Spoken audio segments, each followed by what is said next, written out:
Hey everyone, just want to quickly review two games in Iyslander. Both are going to be using the pistol mid-range dash list, which I have a previous deck tech on if you're interested. In the first game, the one that we're looking at right now, we're going to be playing more aggressive. We're going to be boosting pretty frequently during the first turn cycle. And the second game will be playing slower, trying to set up the pistol items, and we can see firsthand with just two quick examples how the games sort of play out. Our opponent gets to go first, playing down two items, which is pretty good towards the late game that Iyslander wants to set up. We just come in with a payload just to start to draw out cards, set up an arsenal, build up a little bit of a turn here, start to load things on the pistol items, and then just slowly chip away at our opponent's life total until we can start to tempo swing when we think it's the right time to do so. Now, Iyslander really only does damage through Frost Hex, which we see the first one come down on our side of the table fairly quickly. Now, without Frost Hex, the deck is significantly weaker. On average, they might be doing 3 to 4 damage per turn cycle, usually off of the back of a non-attack and a Waning Moon. Sometimes they'll play cards like CNC, but really, like, until you start seeing maybe 2 or 3 Frost Hexes, you can be kind of liberal with your life total. And so we're just doing that here, sort of overextending some hands, chipping away with the pistol, and then following up our combat chains with boost attacks, which is just a way for us to start to pressure the Iyslander. Once again, they do have a lower life total. They start with 4 health less than the normal. So being aggressive here can actually pay off pretty well. Now, if you look at the deck list down in the description, you can actually sideboard effectively where you have, I believe, almost 100% boost cards. In terms of you only have hits, you have Mechanologist pieces. The only miss you can have in the deck is Toma Fandal, and you can just use Achilles Accelerated to buy it out. So we want to pressure our opponent a little bit more here. They're not really disrupting our turn, so we feel pretty comfortable closing in. That involves boosting using Teklovossen Heart, and yeah, we do boost items here, but we're not trying to play the long game. If we see the pistol items, we're happy, but also they're just in there to meet the requirement of hitting almost 100% mech cards, so we can boost fairly consistently throughout the game and feel comfortable doing so. Now, you could even start Teklo Pounder here, but I still think that Induction Chamber can be pretty solid, especially because our deck is not really tuned to be as aggressive as maybe a boost version of the deck would be, you know, if you're going to be running T-Bones and maybe maximum velocity. So I think you still need Induction Chamber here just to sort of keep up with a little bit of damage output that you might lose if you're running Teklo Pounder in a list that still plays all the pistol items. So whichever comes first, really. And our opponent does have 2 Frost Hexes on the table, and this is where Iyslander kind of wants to set up because they were able to play an Insidious Chill, and that's a really good setup card for them, but it's just not enough at this point. We've dropped them so low so quickly off of those 2 really solid turns. They've taken a lot of damage to set up these Frost Hexes, and they do come back with a CNC, but that Spark of Genius for 0 was able to get us a Teklo Core, and we only got a blue T-Bone anyway, so we're fine just losing that, and now we're just back on the game plan of starting to slow roll out the game. And here we see Ice Eternal, which is pretty much the late game closer in this deck. However, we just are at a life total where this can like effectively shut down our turn because we get hit with Insidious Chill and we're being forced to basically lose almost our entire hand, and we're probably going to see Amulet of Ice here as well. And you know, I mean, that's definitely tough, right? If we're going to get hit with, and this is sort of the setup turn, but the thing is we're about like 20 health too high for this to really matter. This is a pretty solid late game closer. You have Insidious Chill, Amulet of Ice, and a Ice Eternal on our turn with like 2 Frost Hexes, and it makes us lose our whole hand. We can't even pay to do anything else. We can't clear the Frostbites, and then we take like 15 damage or something from Frost Hexes. But our life total was just too padded there, and so we're able just to go down to 22, which is really solid. And I mean, now that Amulet of Ice is gone, we've seen Stormstriders go, and I think we're just in a solid spot to win here. And we see High Octane and no response to the High Octane, which is pretty important too. And so then we just want to present lethal up front. We don't really want to slow roll the turn in case there's Frostbite, so we'd like to present a lethal threat that demands, you know, you respect it. And then we have another really solid threat, which is going to be Red Zipper Hit here. And it's just going to be difficult for our opponent to really come back at this point when everything that we're doing is presenting a lethal threat, unless if they have a really solid way to shut down our turn, but it doesn't seem like it. And here we're opting to use the action point just because we don't want to maybe boost Toma Fandal here in case of it is on top of the deck. And so if we have the action points and we don't really have the ability to use all of them to pistol because we played some pretty expensive threats like Throttle, then I was just fine just consuming an action point because there's no reason not to. Now our opponent's at 1. We pretty much have full tempo here. And so it's going to be pretty hard for our opponent to really get back in if we can just find a threat that's lethal. And here we get hit with Blizzard, which is pretty effective from the Iyslander side, giving us a Frostbite. Now, there actually was Tome of Phandalis off of the deck, which is pretty interesting, because if we boosted, we would have lost that. Not that it really matters, because we're just too far ahead that we're not really playing it for any value, but still good nonetheless. We're able to close out the game with a throttle for 4, and then still being able to load the pistol for 1 more shot. So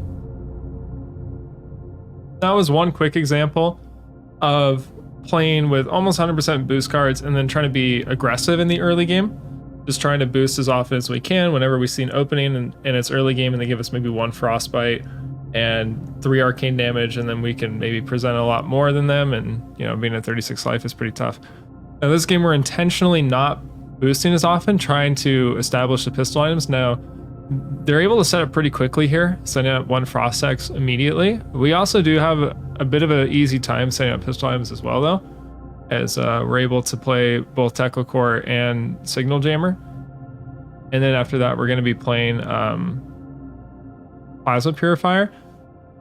And then after that, we also have Spark of Genius as well. So we get hit with the CNC here to set up another Plasma Purifier. Now, you can see, like, it probably makes way more sense to maybe play the high speed impact, maybe play Spark of Genius for 0, maybe play a throttle here, but I intentionally wanted to see what happens if we assemble the entire engine, and then what happens after that. Now on the opponent's side, they also have a lot of permanents, right? They have two Insidious Chills, 2 Amulets of Ice, 2 Frost Hexes. Like, their end game is also established, and this is pretty early on.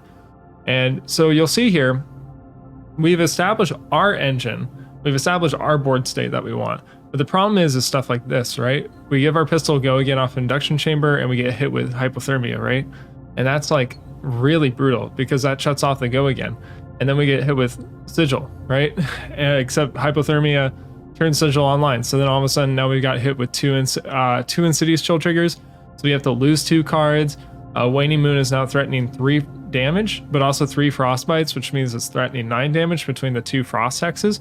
And this is all in response to us attacking, right? This is a control deck that's now shutting down our turn and also threatening what? If it's threatening 9 damage, I mean, that's like 1/3 of our life total right now, right? Or if you're starting at full health, I mean, that's 25% of your life total. And that's not like on an aggressive turn, right? That's not like they're taking damage to set that up. They're preventing damage and doing that much damage, right? Because you're getting hit with Insidious Chill, so you're losing cards in your hand you would attack with. They're playing Sigil of Permafrost, which is a defense reaction on your attack.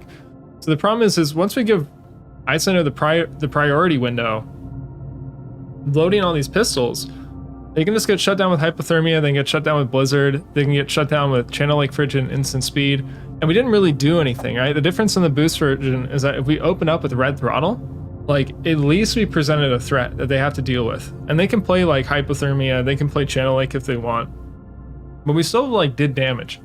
The problem in this deck is you go to load like your induction chamber, or you go to load your pistol or your purifier, or you go to activate them, and then the Iyslander can respond. So you may not even get a chance to really do damage here. And so we start to try to pivot a little bit here by boosting first on the chain and then starting to follow up with the pistols.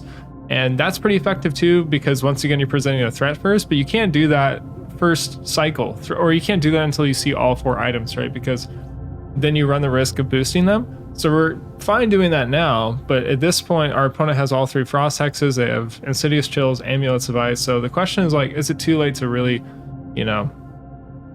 try to do this? But this is a really solid turn. I mean, we're able to have 2 red threats, we're able to pistol multiple times, and we're able to play a Red Throttle at the end of this. And so, I mean, if there ever was going to be a pivot turn in this game, I think it would be here. It is kind of unfortunate we didn't really have like a standard high octane turn where you're threatening, like 30 damage or something like that, especially with Tome of Phandalis. So maybe not the perfect example of a game, considering we didn't get those turns, but also there's no promise either, because we could just high octane and then the Iyslander could just shut down the whole turn, because they have tools to do that. So at this point, even though the life totals look like they're in our favor, right? We're getting passed back with tons of items. They're at 8. We're at 20. It feels good, but the problem is that 3 Frost Hexes, Insidious Chills, and 2 Amulets of Ice means that they can basically blank our hand whenever they want, which is exactly what happens here. We just lose our entire hand. Now, keeping 2 blues here is probably what you want to be doing in Iyslander, because then, even if they stack the Insidious Chill triggers, you can pay 2, leave 1 floating, and so you're forced to pay 2 again. You pitch another blue, and it doesn't matter if they want to pop their Amulets of Ice here. You can just choose to discard a card and then fail to discard because you have no cards in hand. So you'll always get left with 2 floating. So in that position, leaving yourself with 2 blues is actually a pretty solid way out, but it's still not good enough. Normally because of the frostbites and things like that, you may only get 1 more pistol shot in for the turn. And so we've kind of hit like an unmovable object, you know? Like, it feels like you're so close to getting there, but you're just coming out short every single time. So like here we see another sigil, and now the Insidious Chills are gone, but the problem is that there's still Amulet of Ice on the table, right? So we still have to fight through 1 more turn of that sort of resource taxing every single time. And we've gotten lucky and they haven't really been proccing Frost Hex that often. But at this point in the game, it's definitely going to start happening, right? I mean, we're probably going to see that right now. Or we're going to see a threat itself, which is in the form of Aether Hail. And yeah, I mean, that's pretty difficult. I mean, this is definitely sort of the tempo swing for on their side, because they can also Waning Moon on top. So the Waning Moon will be, you know, doing 2 to us, giving us 2 frostbites, which then means even through the Arcane Barrier, we got our whole turn blanked and we're still taking, we're taking 6 from Frost Hexes, taking 2 from the Waning Moon itself, and then there's still the 2 on top from the Aether Hail that was played with Stormstriders. And so now we're in a bad spot, right? Their life total hasn't really changed in multiple turns, but ours is just going down and down and down. And here we see Command and Conquer, and I decided to preserve my arsenal here, but I was also scared about my life total. But I think honestly at this point in the game, it's probably safe to assume we're maybe dead on the next turn if we don't have the resources or the turn to do it. Because the thing is that like Frost Hexes kill you at the end of your turn. So if you can live long enough, then if you can, they can give you a bunch of frostbites, but if they're dead, then the Frost Hexes never trigger. So I think it was probably better maybe just to block with Tekla Foundry Heart, not be dead immediately to Waning Moon, but then have a bunch of resources in High Octane to maybe fight through the 2 Amulets of Ice and the Frost Hexes. I think it was just difficult because of the Channel Lake Frigid. It definitely makes that decision a little bit harder. If I were to go back in time, maybe I would have tried the other line just to see what the outcome would be, because I don't know if it's more important to preserve a threat in arsenal or to preserve cards in hand at this point in the game. I think with 2 Amulets of Ice is probably better, but we do get lucky and we just pass here. We pass priority. That is something you can do. You can pass priority. The Iyslander can maybe play something from hand, and then you can reopen the combat chain and attack them. And sometimes you can bait them into making, you know, greedy plays like that. But here we see Aether Hail, and that's on their turn, which is pretty difficult for us because any card we pitch is now resources we're not going to have, probably for a turn where it really matters. I still decided to do it here. I don't know if it's correct or not. You're just in a really like no-win kind of situation. There's probably no world where we fight through the defenses, especially just because the Channel Lake has been around. They played the Channel Lake on our turn, and now the Channel Lake gets to stay on their turn. And then they just have the best possible card in the form of Ice Eternal. And this is just an immediately, you know, game-ending card. So that's just a quick recap of 2 versions. I mean, we did get close on this end, but I think Send Up the Pistols is too slow into the Frost Hex strategy, and you can get locked out of the game pretty quickly. And if you just go boosting from the get-go, I think you have a much easier time breaking through 36 life, especially in a deck that needs to play cards out of arsenal and from hand to set up a board state. So yeah, thanks for watching. Hopefully this was helpful. I need to run some more games to really test the strategy thoroughly, but that's my immediate testing. Immediate testing is that the pistol version can obviously work. They were able to establish Frost Hexes pretty quickly.